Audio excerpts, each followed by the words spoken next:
Boa noite, a paz do Senhor Jesus sobre a sua vida. Estamos aqui em mais uma leitura compartilhada.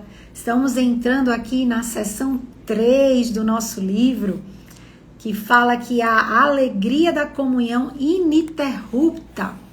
E esse texto aqui desse capítulo vai falar de Cântico dos Cânticos, capítulo 3, versículo 6, até o capítulo 5, versículo 1, tá bom?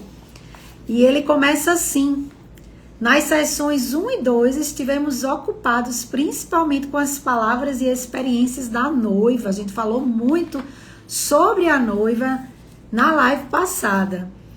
Em acentuado contraste a isto, nesta sessão, nossa atenção é principalmente voltada ao noivo, certo?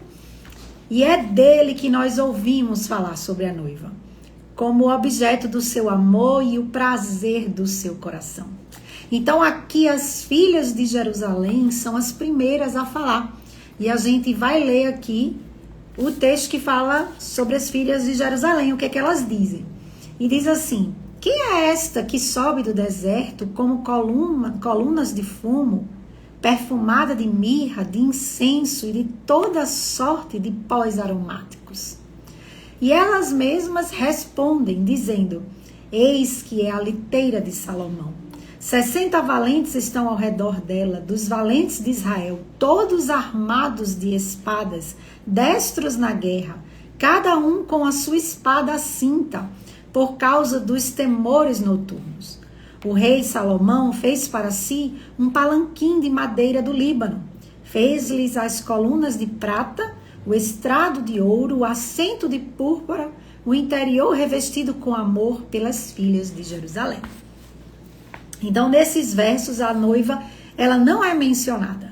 Ela é ofuscada pelo esplendor e pela realeza do seu noivo. Todavia, ela está desfrutando e também compartilhando isto. Então, o próprio ar está perfumado pela fumaça do incenso que acende como uma coluna até as nuvens, e tudo aquilo que assegura a posição do noivo e proclama a sua dignidade, estende-se também à noiva que o acompanha, aquela que compartilha a sua glória. Então, veja, a ideia aqui que o Hudson Taylor traz para a gente é de que tudo o que traz glória para o noivo é compartilhado com a noiva. Então, nós, como a noiva de Cristo, a gente recebe como um compartilhamento dele todo esse esplendor, né? Então, a liteira na qual eles se assentam é feita de madeira aromática do Líbano, e o ouro e a prata mais refinados foram esbanjados em sua construção. A madeira aromática tipifica a beleza da humanidade santificada, enquanto o ouro nos lembra a glória divina de nosso Senhor, e a prata a pureza e preciosidade da sua redimida e incomparável igreja, ou seja, nós. A púrpura imperial com a qual a liteira é revestida representa os gentios. Então, enquanto os presentes de amor das filhas de Jerusalém concordam com a profecia, os ricos do povo suplicarão teu favor. Então, essas são as coisas que atraem a atenção das filhas de Jerusalém. Mas a noiva em si está ocupada com o próprio rei. Então, as filhas de Jerusalém, elas olham para todo aquele esplendor, para toda aquela glória, para toda aquela grandeza, para toda aquela riqueza. Mas a noiva, ela olha para o noivo. E ela diz assim: saí, ó filhas de Sião, e contemplai ao rei Salomão, com a coroa com que sua mãe o coroou, no dia do seu desposório e no dia do júbilo do seu coração. Então, o rei coroado é tudo para ela, e ela gostaria que ele assim o fosse para as filhas de Sião também. Então, a noiva vai conclamar as filhas de Jerusalém a olhar para o noivo, muito mais do que olhar para aquilo que está ao redor dele, muito mais do que para olhar para as riquezas, muito mais do que olhar para toda aquela grandeza, aquele esplendor que a própria realeza traz, mas olhar de fato para o rei. Então é isso que a noiva faz, é isso que a igreja faz.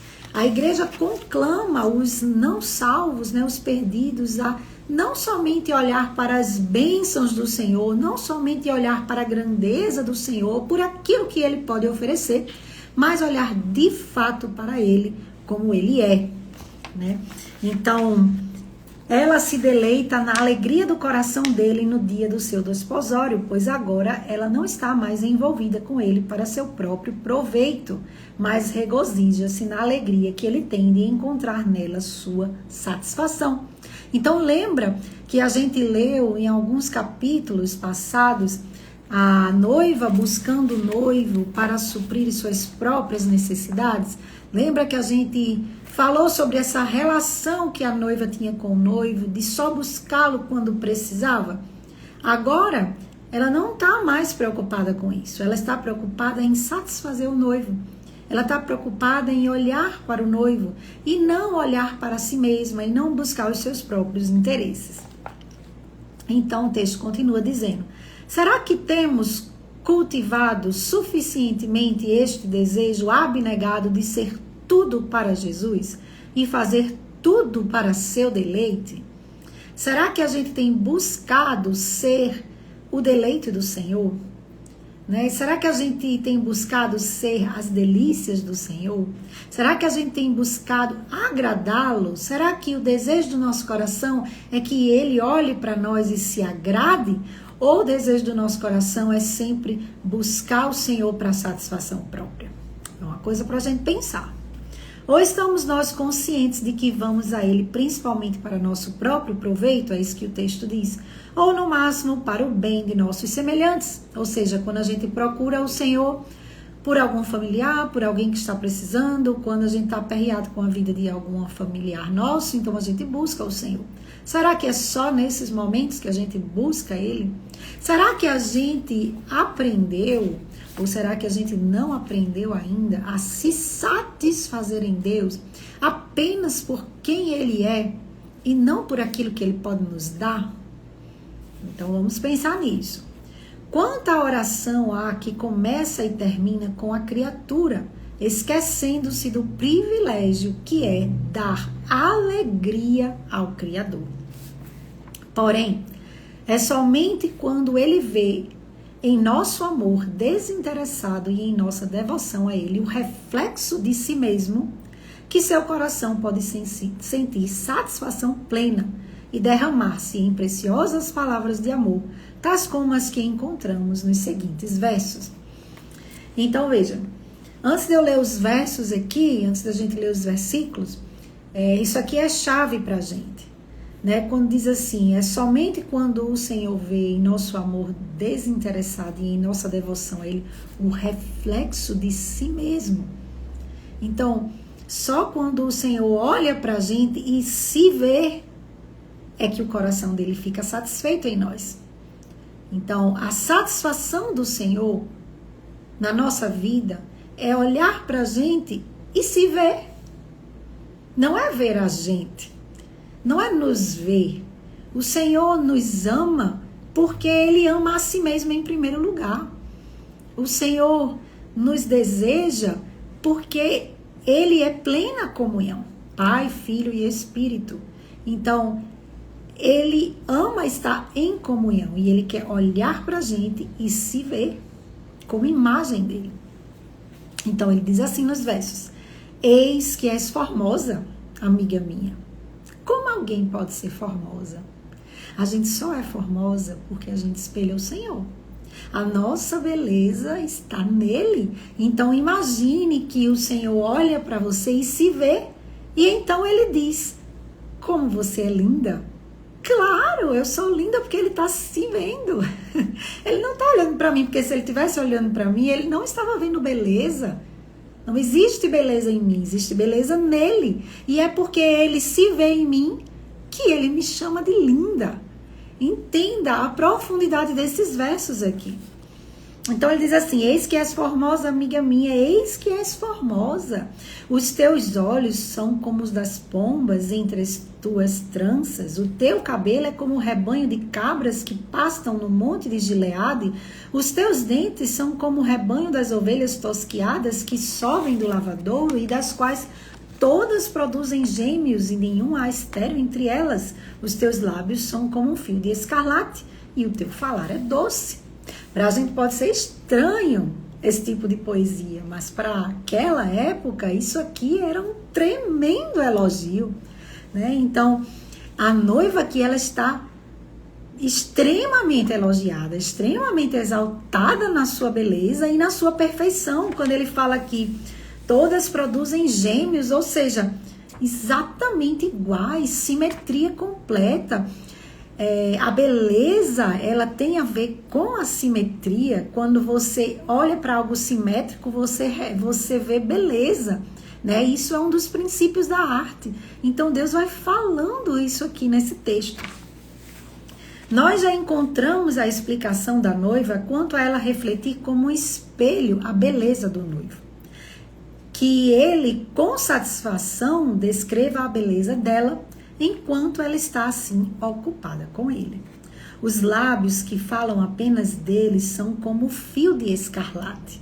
Então veja, a beleza do lábio da noiva é justamente porque aquilo que sai dos lábios dela é justamente a fala sobre o noivo, né? Então ele continua aqui: a boca ou falar que não tem palavras de si mesmo ou para si mesmo. É formosa a sua vista. Então, a beleza da noiva está justamente porque de dentro dela sai aquilo que é bom, ou seja, o noivo. O coração dela está cheio dele e a boca dela fala daquilo que está cheio, o coração. E essa é a beleza dela. Então, veja que os elogios que o noivo faz à noiva são sempre algo muito mais profundo do que estética. Algo muito mais profundo do que o que a gente pode ver. Então, a beleza da mulher, a nossa beleza, a beleza da noiva de Cristo, a beleza da igreja, é algo muito mais interior do que exterior. Tem a ver com o coração dela.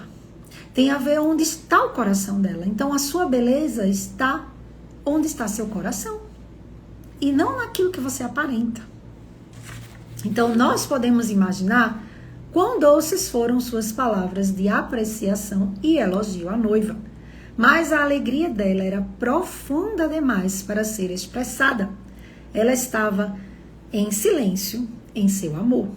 Agora ela não pensaria mais em despedi-lo, antes que o dia refresque e as sombras fujam. Muito menos o noivo pensaria em se alegrar sem a sua noiva. E ele diz: antes que refresque o dia e fujam as sombras, irei ao monte da mirra e ao outreiro do incenso.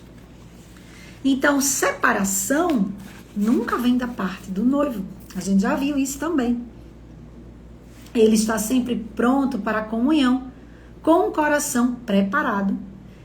E nesta feliz comunhão, a noiva se torna sempre mais formosa e mais semelhante ao seu Senhor. Então, mulher, você quer ser mais bela? Você quer beleza na sua vida? Então, tenha comunhão com o Senhor. Porque a beleza, ela vai ser revelada nessa comunhão. Ela está sendo progressivamente transformada à imagem dele. Então, você imagine que você está sendo transformada à imagem de Cristo dia após dia. Então, isso quer dizer que a cada dia você está ficando mais bonita. Veja que coisa boa. Ela está sendo progressivamente transformada à imagem dele, de um estágio de glória ao outro, por meio do maravilhoso operar do Espírito Santo, até que o noivo possa declarar. Então ele declara: tu és toda formosa, né, querida minha, e em ti não há defeito.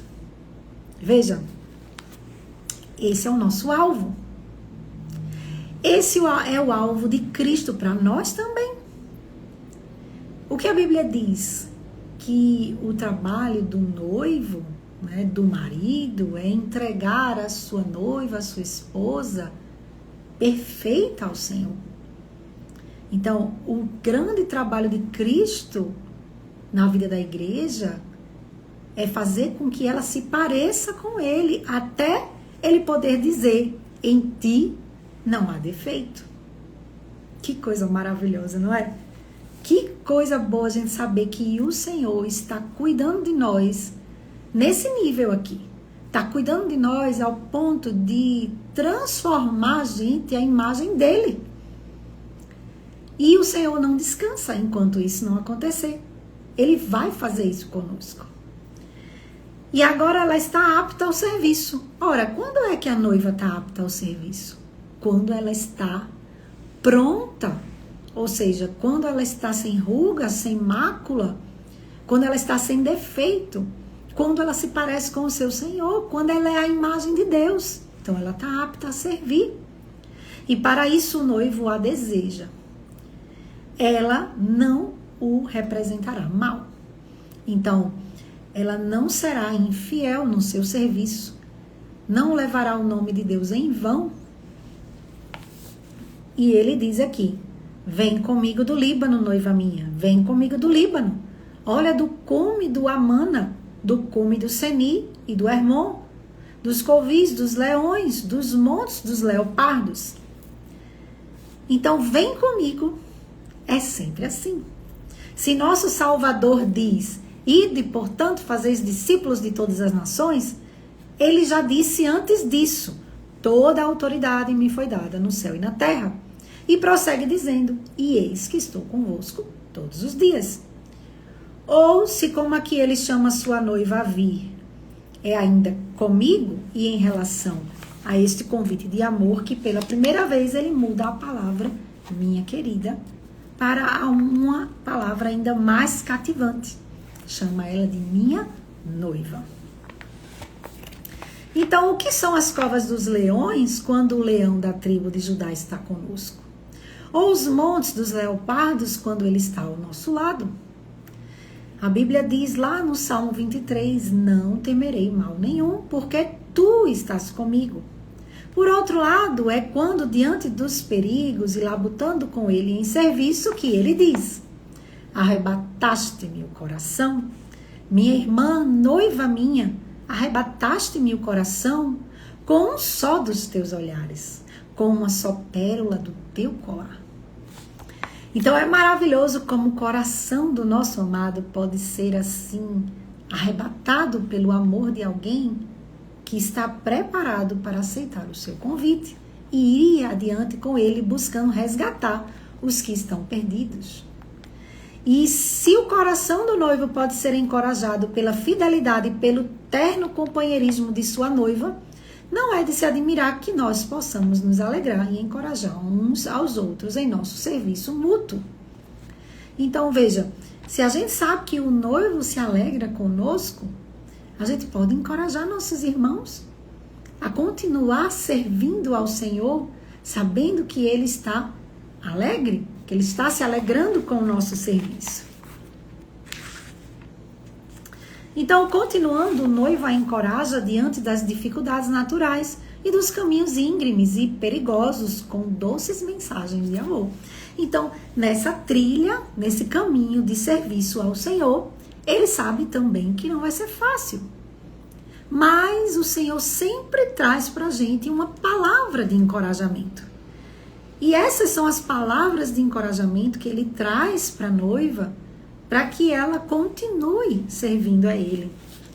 E diz assim, que belo é o teu amor, minha irmã, noiva minha. Quanto melhor é o teu amor do que o vinho e o aroma dos teus ungüentos do que toda sorte de especiarias. Então, ele está ali falando palavras que fazem com que ela se sinta amada, com que ela saiba que ela é amada. Então, os teus lábios, noiva minha, destilam mel. Mel e leite se acham debaixo de tua língua, e a fragrância dos teus vestidos é como a do Líbano. Jardim fechado és tu, minha irmã, noiva minha, manancial recluso, fonte selada. Os teus renovos são um pomar de romãs com frutos excelentes. A rena e o nardo e o açafrão, o cálamo e o cinamomo, com toda sorte de árvores de incenso, a mirra e o aloés, com todas as especiarias. És fontes dos jardins, poço de águas vivas, torrentes que correm do Líbano. Veja quanto elogio é dado à noiva aqui. Agora imagine como é que a noiva tem todas essas qualidades aqui. Gente, é graça de Deus sobre a nossa vida. Nós não temos todas essas qualidades aqui. Nós não nem nos vemos assim.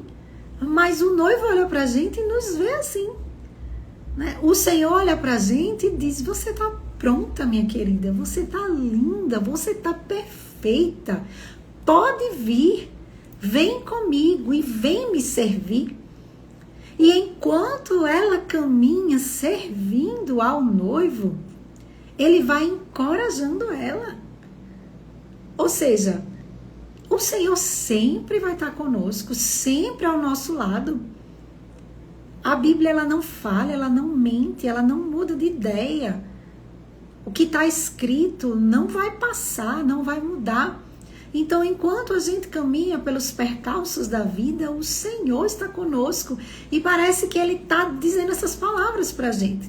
Só que a gente às vezes anda tão distraída, tão ocupada, que a gente não percebe a voz do noivo. A gente não percebe que o Senhor está sempre ao nosso lado e está nos incentivando, dizendo: vá, caminhe mais um pouco, eu estou aqui, eu estou vendo você. Veja, o noivo está vendo a noiva. Porque para ele ter uma descrição desse tamanho sobre ela, ele está observando ela. Ele não está só caminhando do lado de qualquer jeito, ele está observando, está vendo os detalhes, está encarando ela, olhando para o seu rosto, vendo como é cada detalhe da noiva, vendo o seu agir, vendo as suas palavras, vendo o seu caminhar, tudo, né? Então vamos lá. Comprometida com o noivo em buscar a salvação dos perdidos, as palavras de seus lábios são para ele como mel e como favos de mel. E figuras e mais figuras expressam satisfação e alegria dele, né? A alegria do Senhor com a noiva. Ela é um jardim cheio de preciosos frutos e perfumes deliciosos, mas um jardim fechado. Os frutos dela poderão abençoar a muitos, mas o jardim é para eles somente. Ela é uma fonte, mas é um manancial recluso, uma fonte selada. E ainda, de novo, ela é uma fonte dos jardins, um poço de águas vivas, torrentes que correm do Líbano. Ela leva fertilidade e refrigério, seja por onde for, mas ainda é tudo por ele e para ele. Então a noiva fala agora pela segunda vez nesta sessão. Assim como suas primeiras palavras foram por ele, também agora são para ele. Seu próprio eu não aparece em momento algum. Então ela diz assim: levanta-te, vento norte, e vem tu, vento sul, assopra no meu jardim, para que se derramem os seus aromas. Ah, venha o meu amado para o seu jardim, coma os seus frutos excelentes. Então ela está preparada para qualquer experiência. A noiva está focada, está olhando para o noivo. E ao mesmo tempo ela está pronta, esperando por ele, ansiando por ele. E dizendo: vem, vem Senhor, vem, que eu quero te receber. Né? Então, ela diz aqui: o vento norte e o vento sul podem assoprar sobre o seu jardim, se tão somente as suas especiarias puderem exalar sua fragrância para deleitar o seu Senhor. Então, quando ela chama o vento norte e o vento sul para soprarem, ela quer que eles soprem para que o aroma dela exale e o Senhor possa sentir o seu aroma. Então veja o desejo da noiva em agradá-lo. Ela o chamou de seu jardim, um pomar de romãs com frutos excelentes. A isto o noivo responde: já entrei no meu jardim, minha irmã, noiva minha, colhi a minha mirra com a especiaria, comi o meu favo com mel, bebi o meu vinho com leite. Agora, quando ela chama, ele responde imediatamente. Quando ela é somente para o seu Senhor, ele assegura de que encontra nela toda a sua satisfação. Então a sessão termina com o convite da noiva aos amigos dele e dela, bem como a ele mesmo. Então termina assim: comei e bebei, amigos, bebei fartamente, ó amados. Então a consagração absoluta ao nosso mestre, longe de enfraquecer nosso poder para transmitir, tanto aumenta nosso poder como nossa alegria em ministrar.